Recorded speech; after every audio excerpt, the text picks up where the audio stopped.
आजकल लोग बहुत मतलबी और व्यस्त हो गए हैं। लोग किसी का भला सोचना ही छोड़ चुके हैं, बस अपना ही हित सोचते हैं। तो इसी टॉपिक पर मैं आप लोगों के लिए लाया हूँ एक ऐसी कहानी जिसको देखने के बाद आपकी सोच बदल दे। Hey guys, I am Krishna and you are watching my channel story teller by Chris. तो चलो वीडियो को शुरू करते हैं। एक राजा ने अपने सैनिकों को सड़क के बीच में एक बड़ी चट्टान रखने के लिए कहा।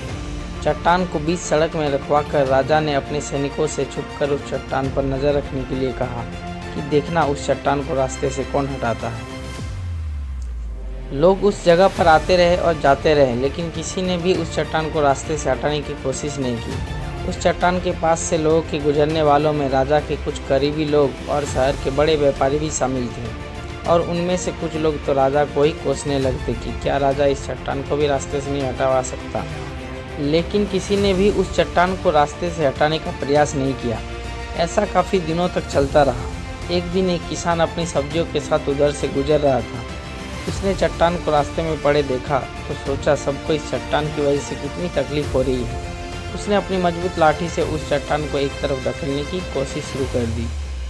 काफ़ी कोशिश के बाद वो उसे सड़क से हटाने में कामयाब हो गया। चट्टान रास्ते से हटाने के बाद किसान अपनी सब्जियों को उठाकर जाने ही वाला था कि अचानक उसकी नज़र एक पोटली पर गई जो ठीक उसी जगह पर पड़ी थी जहाँ से उसने वो चट्टान हटाए थे। उसने उस पोटली को खोलकर देखा तो उसमें सोने के कई सिक्के थे, और उन सिक्कों के साथ राजा का एक संदेश भी था जिसमें लिखा था कि ये सोने के सिक्के उनके लिए हैं जो इस चट्टान को रास्ते से हटाएगा। दोस्तों, बिल्कुल ठीक इसी तरह हम सब के लाइफ में भी कई परेशानियां आती हैं। कुछ लोग उन परेशानियों से बचकर निकल जाते हैं और कुछ रास्ता बदल देते हैं, और चंद लोग ठान लेते हैं उन परेशानियों का हल निकाल लेने की ओर। ऐसे ही लोग मुश्किलों में संभावनाएं और संभावनाओं में छिपे अवसर खोज लेते हैं।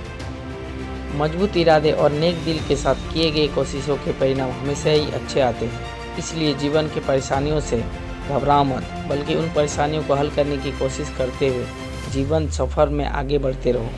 तो दोस्तों, अगर मेरे इस कहानी से आपको अच्छा लगा है तो लाइक करें, और मेरे चैनल में नए हैं तो सब्सक्राइब ज़रूर करें और अपने दोस्तों से शेयर करें। Thank you.